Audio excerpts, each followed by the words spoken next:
signal to me when to stop playing the piano.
Thank you, Polymnia. That was just lovely. Good morning, and welcome to the Unitarian Universalist Church of Arlington. My name is Rachel Burnett. My pronouns are she, her, and I'm a member of your Board of Trustees. Whether this is your first time worshiping with us or you've been coming here for many, many years, whether you're attending online or you're here in person, we are so glad that you're here. UUCA is a community where we invite you to come for community, find inspiration, and live with purpose together. We're a congregation of people of all backgrounds, races, genders, sexual orientations, and disabilities and abilities, both seen and unseen. Whoever you are, whatever you believe, you are welcome here. The theme of today's service is that there are things we need more of in life, but find ourselves lacking. Things that light us up and make us feel more alive, and how church can provide that for us.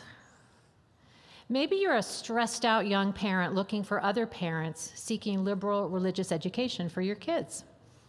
Or maybe you're single, searching for community with others around issues that are important to you. Or perhaps you identify as queer and want a church that welcomes and celebrates all of you and your family.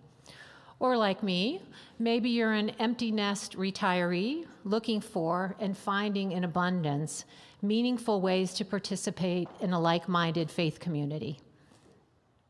Whatever you're searching for, I encourage you to take whatever steps you're ready to take small or large, to engage more fully in this loving congregation so that you can find here those things that light you up. And I have a few announcements. First, a reminder that the Christmas pageant is next Sunday, December 15th. Yay. This will be great fun and a shared story.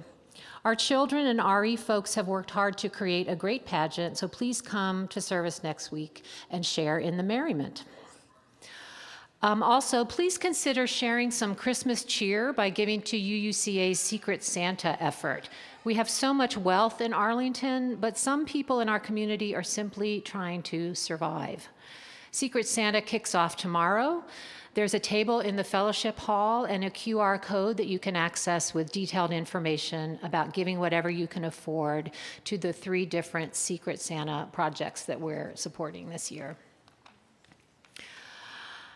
Would like to give a shout out to the great job that the Hope Punk Book Club did for their first successful Buy Nothing event that they held last Sunday, where people donated gift and holiday items and took home some others, all for free. They had lots of community support, and it was a great turnout. And lastly, just like to give a shout out to all the supporters who contributed to the Giving Tuesday campaign for the RE staff. With your help, they were able to raise $2,925 towards a goal of $3,000. And so the RE staff will receive all the iPads they need to support their classrooms. And a special thanks to all the volunteers who helped in the Giving Tuesday campaign. Thank you.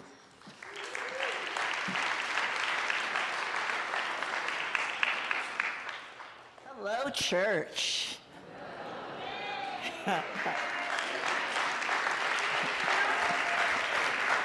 Thank you, Francesca. Thank you all for the applause because I can just stand up now. Welcome. This is the Unitarian Universalist Church of Arlington, Virginia. We are approximately 700 hardy souls that serve in the liberal tradition of religion. This place is our home. This place is our sanctuary. This is the place we want to be more than any place else at 10:15 on Sunday morning. We are glad you are here. It takes a village to make this happen. We have David on the piano. We have a guest violinist this morning. Yes? Leo? Yes? We have Cameron and Art in the booth. I have my faithful companion as worship associate, Allison, helping on the chancel this morning. It takes all of us to bring worship to you. And it takes you to make worship happen. So please take a moment to greet each other, to say hello to someone you know, or to say hello to someone that you don't know yet.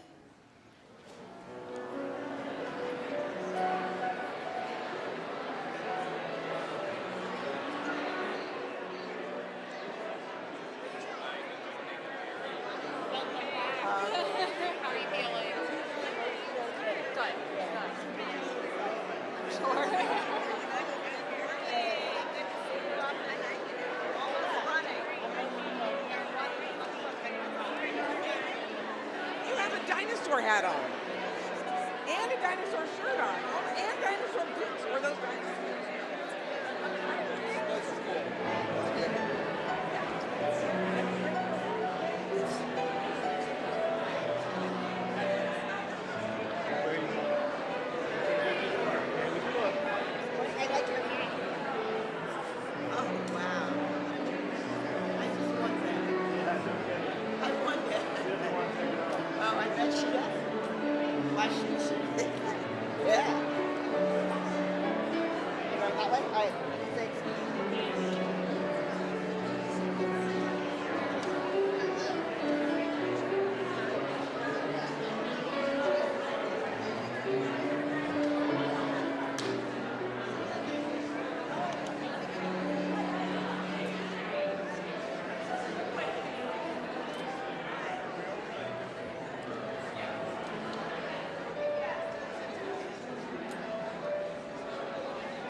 Continue those conversations. I hope you continue those conversations after the service in Fellowship Hall, where we have delicious coffee, where you can find out more about Secret Santa, and where you can get to know each other.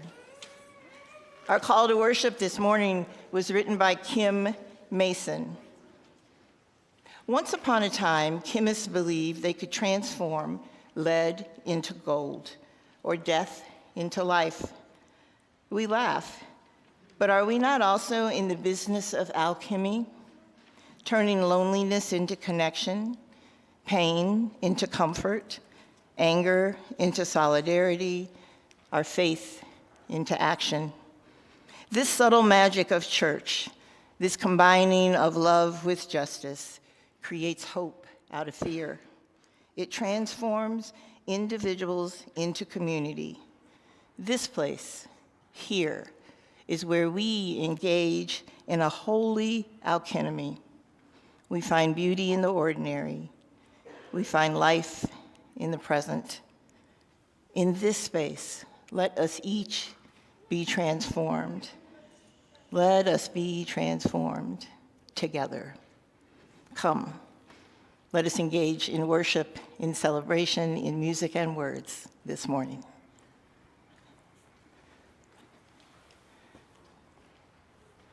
Good morning, everyone. Good morning. I just want to briefly say welcome back, Rev CTC, after your time away. Thank you.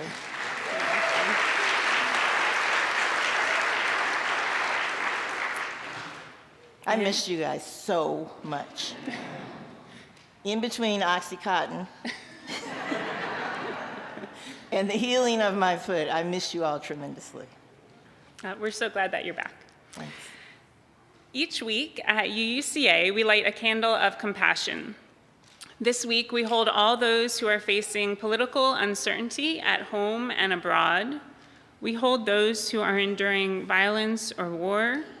We hold political leaders and decision makers as they make decisions that affect our lives in profound ways, both visible and invisible.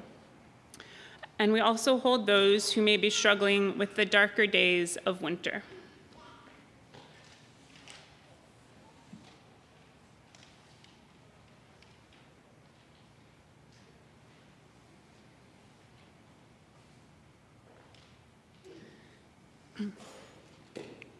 And now we'll light our chalice. The words are in your order of service. We gather together as a community of memory and hope to celebrate life and its infinite possibilities for love. We light this chalice as a symbol of the light within every human heart. May our individual sparks meet and merge, bringing both light and warmth to the world. What's our opening hymn? Our opening hymn is hymn number 226 in your gray hymnal, People Look East.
I would like to invite the children to come up and join me on the chancel. Anybody young or young at heart, come on over.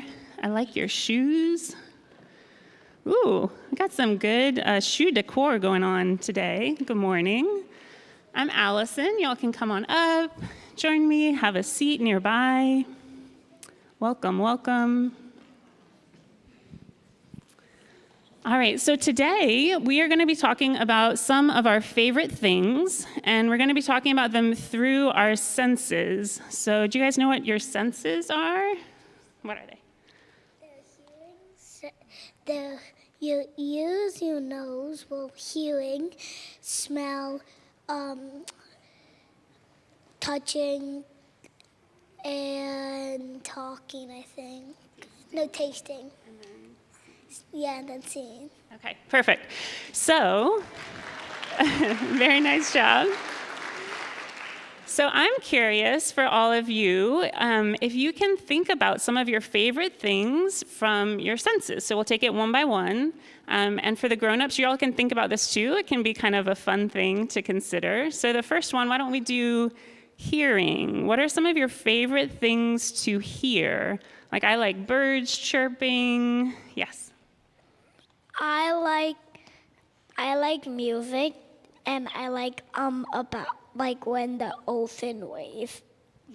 Classic music and ocean waves. Let me get somebody else just because they haven't spoken yet, and then I'll come back. Yep. Classical music. Beautiful. You're not in trouble anymore. When you're not in trouble anymore is a great sound. The ice cream man's jingle. All right, how about something that you like to see, something with your eyes? Like I really like to see the sunrise or the sunset. I like to see like the ocean, like it's just like so pretty. Yeah, the ocean is beautiful. Anybody else who hasn't gone? Something you like to see before? You can go again. I like the moon. The moon, love it. What do you like to see? I like seeing animals and dinosaurs. I love it. Okay. I'm going to keep it moving just so we can get through all of them. So the next one is something that you like to taste. So something that you like to eat that tastes good to you. I have an eager hand, but I'm going to get someone new. Yes, what do you like? Sugary things. Sugary things. Yes. Korean bowl and chicken tikka masala. Love it. Very exotic. What do you like? Waffles. Waffles. Yep. Ice cream. Ice cream. All right. So we've done hear, see, taste. How about something you can smell? What do you like to smell? What smells really good to you? I wonder if anyone has this. I like the smell of chocolate chip cookies. What do you like? Hot chocolate. Hot chocolate. Let me go to the other side. What do you like? I like the smell of chlorine. Chlorine. A swimmer. Yes. What do you like? You eat hot to smell what? Is it possible to do that? I didn't totally follow, but yes. Where am I going to sit? I'm going to sit right here. And then the last one that we have is, what did we miss? Touch, something that you like to touch. So I really like a cat's belly is really soft. Something you like to smell. We're on touch now. I like to touch like really like my bed when I'm asleep because it feels so nice. Bed when you're sleeping is so nice. Yep. I like to touch most foods that I like because then I get to eat them better. You need to touch it before you eat it, yes? My cozy blanket. Cozy blanket. Did you have one?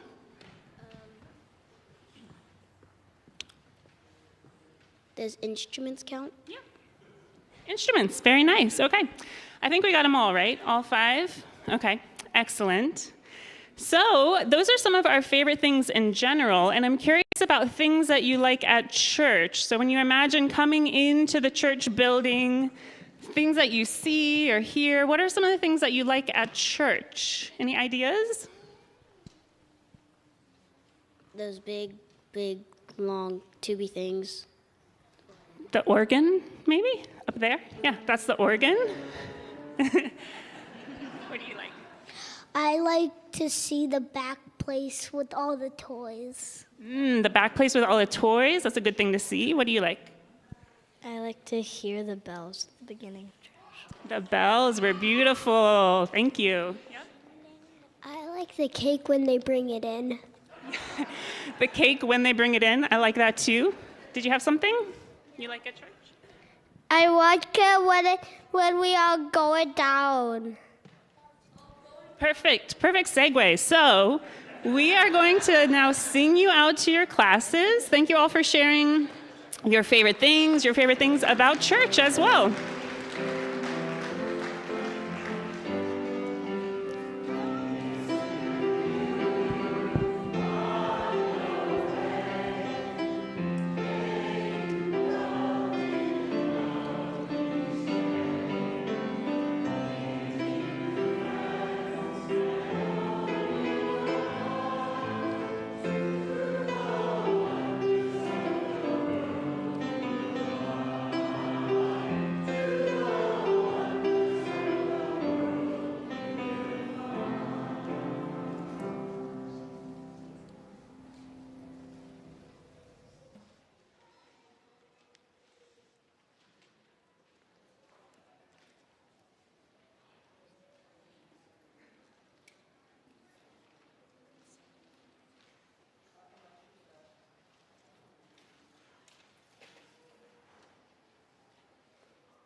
Let's take a breath as we move deeper into this time together and settle ourselves right here. Just breathe in and breathe out. And another breath in and let that breath out. And take a moment to let your eyes find one thing that you can only see when you're in this space. One thing that pulls you into church, that reminds you why you came here, that offers you a bit of peace. A prayer written by Rebecca Savage. Spirit of life, eternal beloved of mystery and grace, source of sources, receive our prayer. We come before that which is greater than ourselves in gratitude for the fullness of our lives. We come before that which is greater than ourselves from the anguish and the grief that inform our mission to be better, to be grateful, to side with love over and over. We come before that which is greater than ourselves, so we see the suffering and the disenfranchisement of our people.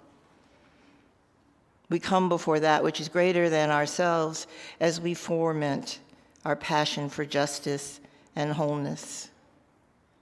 Here we see the reassurance of community, the steady warmth of hope, and the unwavering faith that there will be better days and better times.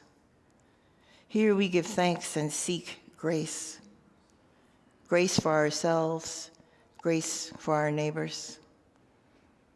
O Spirit of love, come alongside with all the holy nudges that we need. Help us live in such a way that we celebrate all the blessings that we have been given. All the blessings we have been given. Let it be so, and let us be blessings in the world. A prayer from Reverend Rebecca Savage.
Each week at UUCA, we collect an offering and to support a community mission. 70% of the offering goes to the community organization and 30% stays with UUCA. This month, in December, we're supporting our UUCA Social Justice Fund. The UUCA SJF supports congregational events and projects, specifically those that actively work to make the world a better place. In 2024 to 2025, a portion of your support will specifically fund an anti-racist and anti-oppression congregational activities and learning opportunities. You can contact the Social Justice Ministry team for more information, and you can give by writing a check to UUCA, writing pledge or share the plate in the memo line, giving cash, or giving online. Will the ushers please come forward to take the offering?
Thank you so much for that beautiful song. One of my favorite things is definitely the music. Thank you to the handbells and Leo and David, and we have a drummer in the choir today as well.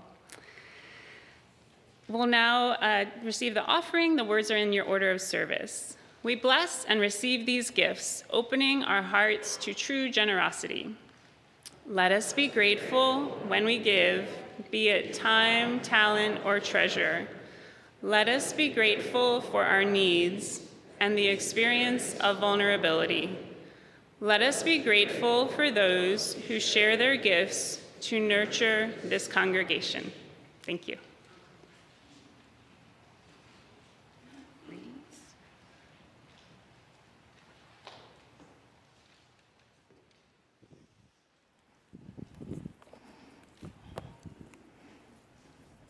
Some of the most important lessons we learn come from children.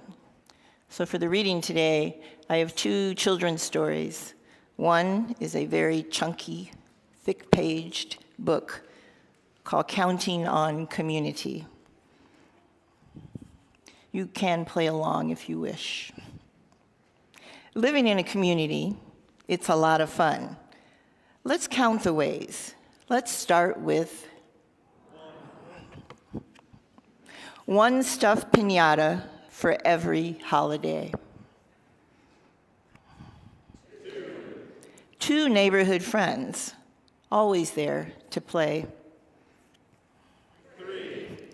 Three urban farmers, knee-deep in the muck and mud. Four fresh potatoes, one potato, two potato, three potato. I love the spuds. 5 chunks of chalk on the sidewalk. 6 music makers who totally rock. There's a picture here of 6 children, all with drums. 7 bikes and scooters with helmets we willingly share. 8 picket signs showing that we care. 9 tasty dishes. We do the best potlucks. 10 hefty hens. Wait, one of them is actually a duck. So what can you count on in your community? Most importantly, Mom says, Dad says it too. I can count on you, and you can count on me. Counting on Community. All 2-year-olds and 3-year-olds need this book. The second thing I want to offer you is a story from a book called 100 Wisdom Stories from Around the World. They were collected by Margaret Silf. This is called The Stranger's Gift.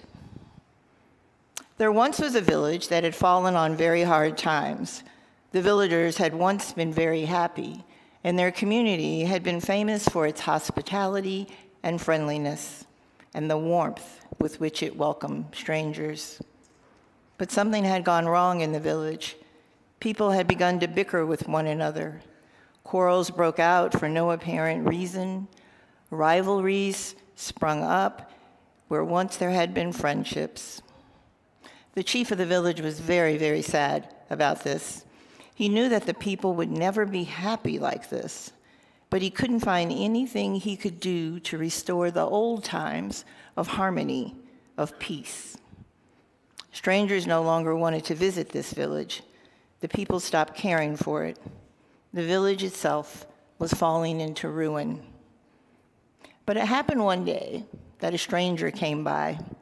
He approached the village like one with a mission, as though he already knew what he would find there. And very soon he met the village chief. He recognized the sad expression in the chief's eyes, and soon the two were engaged in a serious conversation. The village chief told the stranger about his feelings of despair and his fears that soon the village would disappear, would disintegrate entirely.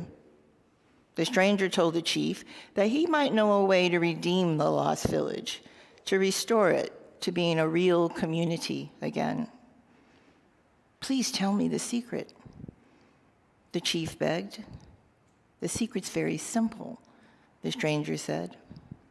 The fact is, think that one of your villagers is actually the Messiah. The village chief could hardly believe what he was hearing, yet the stranger had an air of authority about him that was irrefutable. The stranger left, but the village chief couldn't resist telling his closest friend what the stranger had said. One of our villagers could actually be the Messiah. Soon the rumor ran through the village like wildfire. One of us might be the Messiah. Can you believe it? Somewhere hidden among our member, it's the Messiah. Now, deep down, the villagers, they were godly folk. They wanted things to be right in their community. But they thought, oh, if the Messiah himself is living among us, maybe we need to see things differently. Maybe it's the baker. Maybe it's the postman. Maybe it's the old lady who breeds the chickens and sells her eggs. Maybe it's old Granny Riley that the children were in habit of taunting because of her scarred old face. The speculation went on, and at first the villagers were afraid. But strange things started to happen after that. After the stranger's visit, things were never the same again. People started to treat each other with reverence. Streets were cleaned, flowers were planted. They seemed to be a people who had come together with a common purpose, who were seeking something very precious together. They never knew quite what the treasure might be, but they sure knew they had to prepare for it. Before long, visitors began to come to the village again. They just wanted to be part of the happy atmosphere that prevailed there. Before long, it felt holy there. It felt right there. It felt like community there again. The Messiah part, the Messiah never showed up, but it didn't matter anymore. The stranger never came back. That didn't matter anymore either. They had found the one thing that they needed. They had found community, and then they rebuilt it again and again and again. The stranger's gift. From 100 wisdom stories from around the world.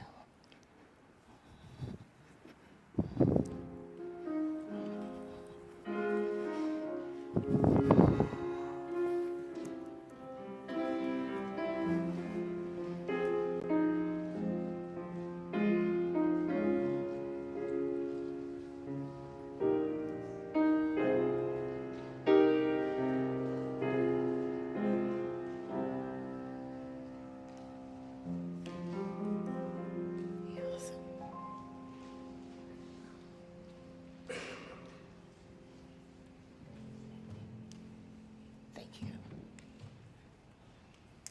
I usually like this box that's back here. I don't know about this box this morning. I better not have too much spirit moving, right? Maybe I'll just stay in the center in case I rock and roll. I asked you all to come here today to think about light and church and getting lit. A few words first about light. Light, the sun, arouses us from slumber. Light, candles flickering, sets the tone for romance. Light, fluorescence glaring harshly from the ceiling, shifts us from walking along a sidewalk into full work mode. Light is everywhere, for rarely are we in total darkness. And light is a cross-cultural symbol for knowledge, for truth, for awareness. Sometimes it is used to depict divineness, angels. Sometimes light is called the source of life. Sometimes people say it's a symbol of the holy.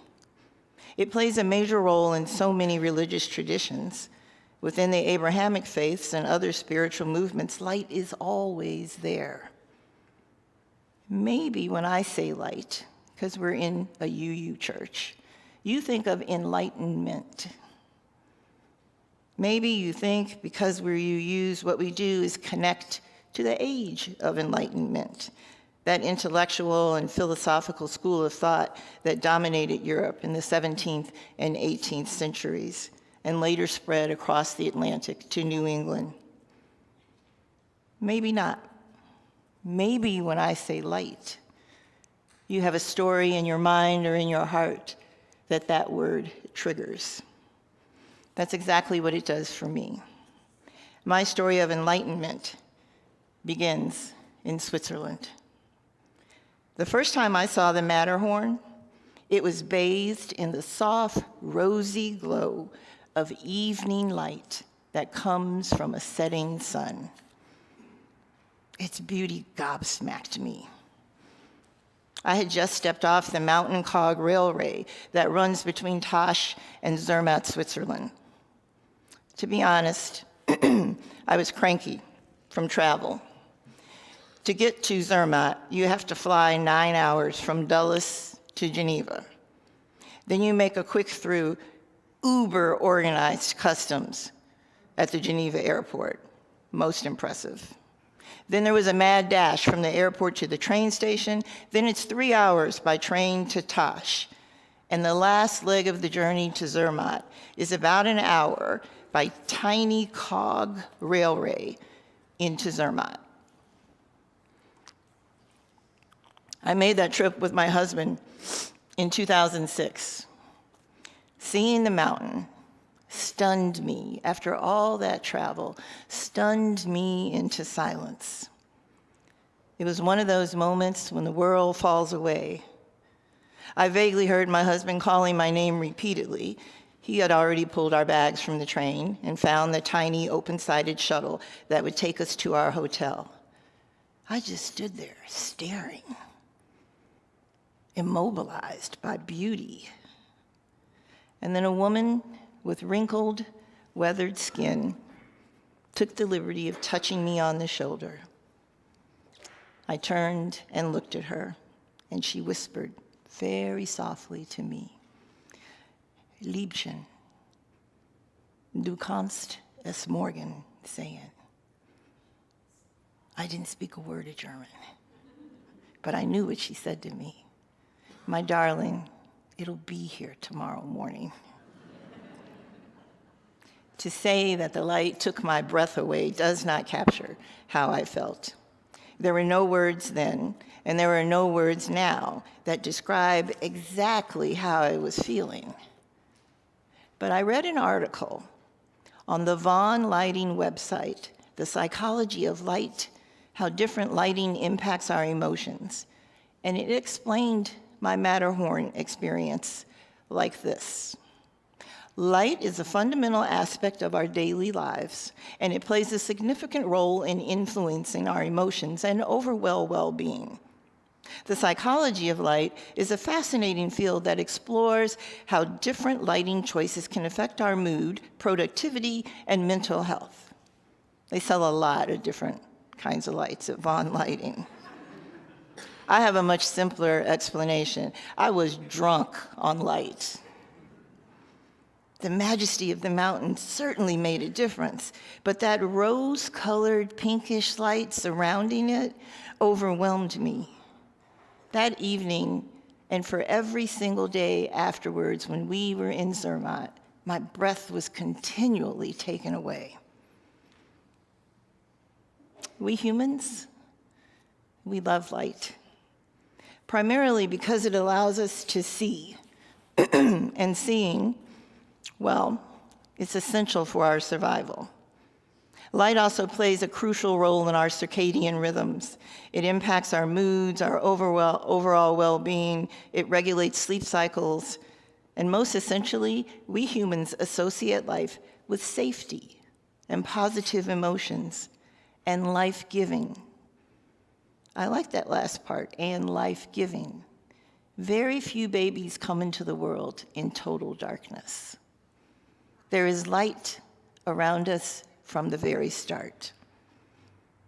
Probably, I'll speculate, that's how come light has a power that draws us instinctively to it. A few more thoughts about our love of light captured in Psychology Today. Light fills a biological need. It's a fundamental requirement for survival because it lets us navigate our environment. Us drive, lets us walk, lets us ride a scooter or a bicycle. It also lets us find food. Now, we don't have to forage for food anymore, so we're not up at dawn crawling through the woods or going to slaughter a cow or something. But consider the uber brightness of your local grocery store. Safeway, Whole Foods, Trader Joe's. None of those are dark, cozy spaces. Every single one is bathed in stunningly brilliant light. They want you to read what's on the packages, but mostly they want you to put them in your carts and buy them. I already said light manages our circadian rhythms. Our bodies are naturally programmed to respond to light cycles. Light creates positive emotions. When we're exposed to sunlight, quite often feelings of happiness, energy, euphoria, and optimism can occur. In short, light makes us happy. Whether it's man-made or 100% natural, light helps us feel more energetic. It lifts our mood. And science has proven two more things. Light directly impacts our brain and hormones when it passes through your eye's retina. And the happiness neurotransmitter that you may not know that you love, but you do, serotonin, is compromised when we don't receive enough light. The amount of serotonin that's released by our brains into the bloodstream is drastically reduced when we don't get enough light. That's why your mind feels better after an early morning walk or run, whether it's inside under the bright lights at the gym or it's outside with the sunlight. Being in light, having it on your face in particular, makes you feel better. That's a bit about science and light. Take it home. Think about your circadian rhythm. Notice all the light in grocery stores, especially in the expensive meat aisle. Now a little bit about religion, because, well, we're in church. Light is a symbol with many meanings, and it crosses different religions. In Christianity, in the Bible, light represents God's revelation, holiness, goodness, wisdom, grace, and hope. Let there be light in Genesis chapter 1, verse 3, symbolizes God from whom all was created. The light of Christ reminds us that on Christmas, we need to celebrate. Christians decorate with electric lights to symbolize Jesus Christ as the light of the world, as the Savior. In Islam, light is a metaphor for the divine. It's mentioned many times in the Quran, and Allah is described as the light of the heavens and the earth.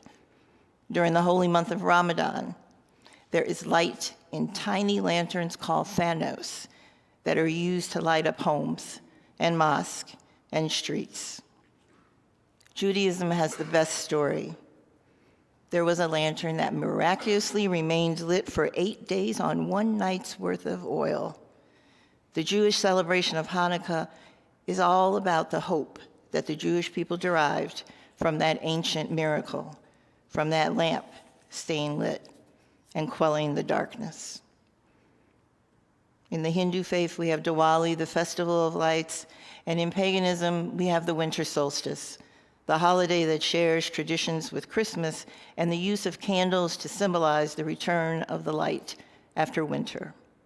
Light runs through all types of religions and all kinds of religious congregations. You're probably wondering, so what does that have to do with being a UU? What do we do in our services that encapsulates the love of light at the very start? We light a chalice. Why do we light a chalice? Didn't y'all go to Sunday school? Why do we light a chalice? As a symbol of what?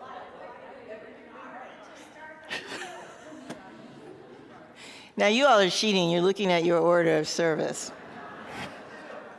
You are right.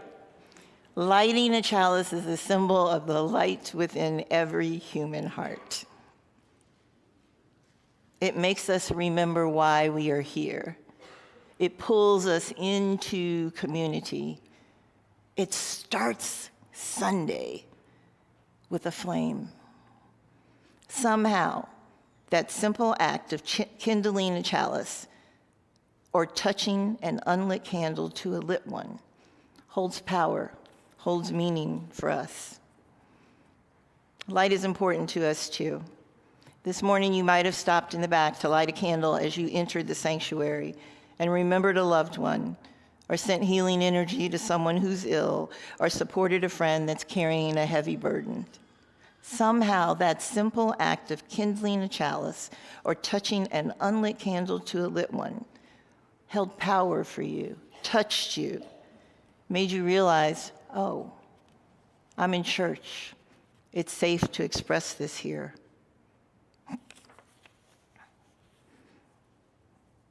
I'm often asked why yous go to church.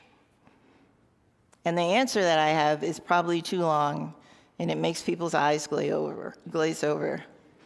But I want to share a story with you. A man in an airport told me bluntly, "You don't go to church for God, do you?" I brought myself to my 5'6" height as we stood there hoping we were going to get out of standby and onto this plane. And I said, in my minister's voice, "We primarily attend church to participate in a supportive community and explore diverse spiritual perspectives. At my church," I said with pride, "we share worship that is spiritually and intellectually grounded. It focuses on social justice, and services include words and music from a variety of spiritual and cultural traditions. And somehow we do this while respecting each other's personal beliefs." His eyes glazed over. Undaunted, I continued again in my best minister's voice. "Unlike many other denominations, UUs do not adhere to a single set of doctrines or beliefs.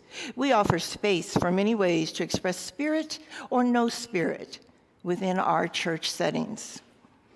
At this point, his eyes were fully closed. He was breathing, but I think he was actually snoring while he stood upright. I wasn't sharing the light of UUism very well. What I wanted to tell him was how I felt when I saw the Matterhorn. That's how church feels to me. What I wanted to share with him was being gobsmacked and lit by going to and working in a UU congregation. This is what I should have said in Carol's voice, not in the minister's voice. Some of us do go to church for God. There are Christians in UU congregations. But all of us, we go to church to get lit. That is why we go to church. We go to church to get lit. Do you not feel good when you come here? Is it not one of the best places to be in your week? Amen. Do you like the people who are here with you? Yes, you do. Okay, lie to each other just a little bit. Pretend you like each other. You all come to church, and I know I come to church to get lit. You can be guaranteed you will leave this building feeling more thoughtful, more enlightened, but absolutely leave it feeling better than when you got here. Right? That's what I should have said. We UUs go to church to get lit. That might have kept him awake. My question to you all is, why do you come to this community? What brings you here again and again? What lights you up? Before I close, I'm going to offer you the words from two people that explained why they come to UU Church. No, they don't just come to UU Church. This explains why they're part of a UU church community. A woman named Deb McClay wrote the first piece. She attends Keene Unitarian Universalist Church in Keene, New Hampshire. Spiritual but not religious. Me too. That's why I go to church. When my son Ron was 3, I knew I wanted him to have an understanding of religion and spirituality.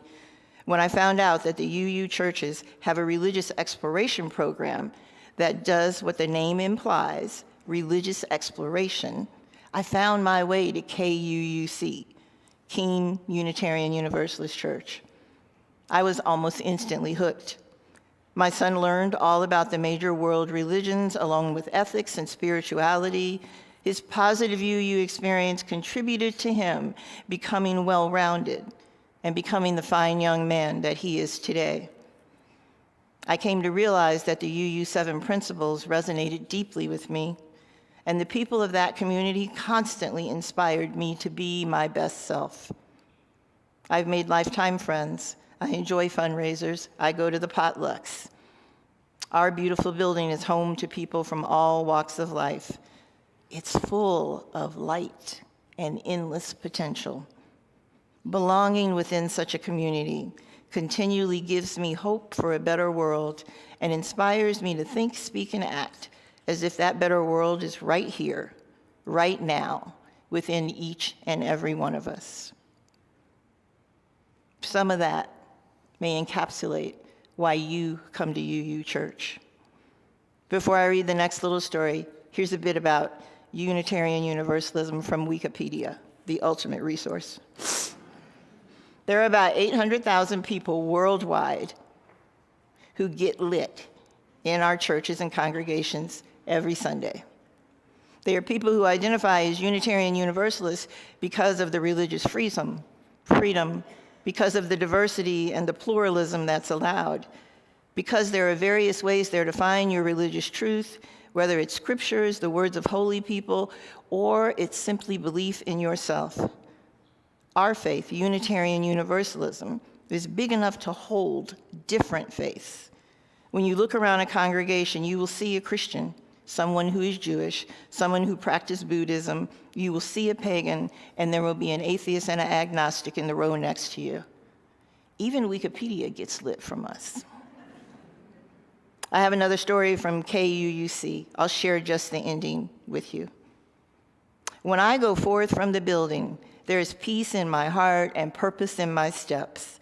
I go with joy and with a deep sense of relief that I have found and served community among and with others that transcends a right or a wrong way of knowing God or the divine.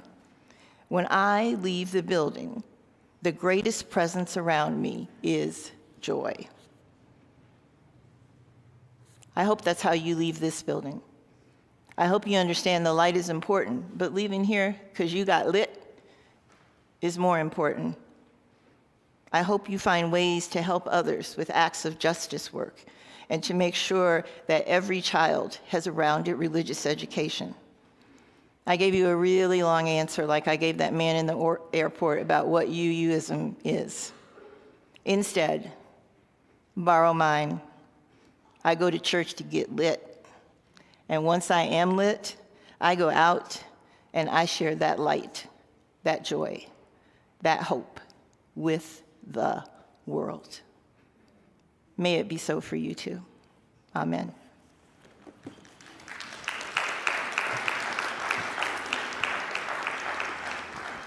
Thank you. We are singing hymn number 118, This Little Light of Mine. Please rise and body your spirit.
extinguish the chalice. I think we have to extinguish the chalice. Is this on? Yes, it's on. And we have to do a benediction. Before we do either of those things, I'm going to invite Leo to come back up here, please. Right now. Come on. You can clap.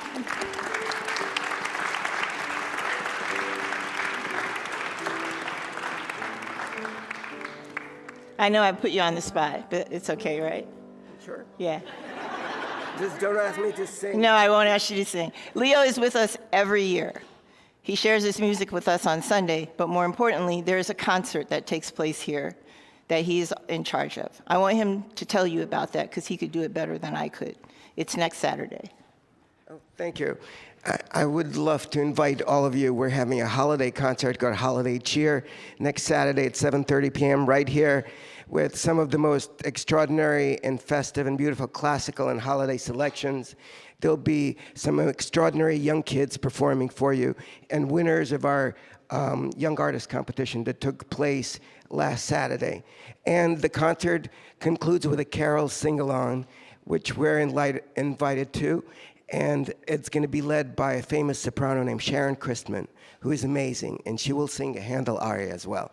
So we start the concert with Leroy Anderson's Sleigh Ride, and we hope to see you next Saturday. Thank you so much.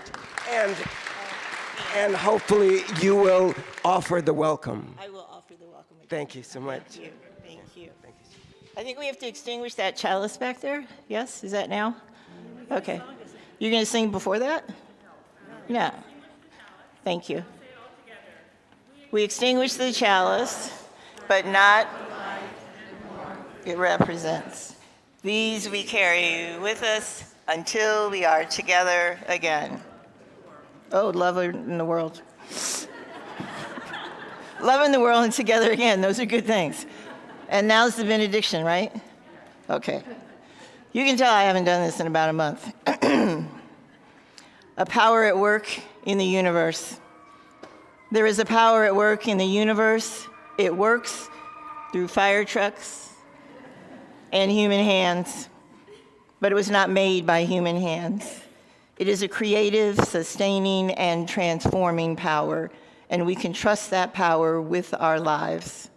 It will sustain us whenever we take a stand on the side of love, whenever we take a stand for peace and justice. There is a power at work in the universe. It is light. It lives within you. It lives within me. It lives within all of us. Take those thoughts with you out into your week and do the work of love within the world. Amen.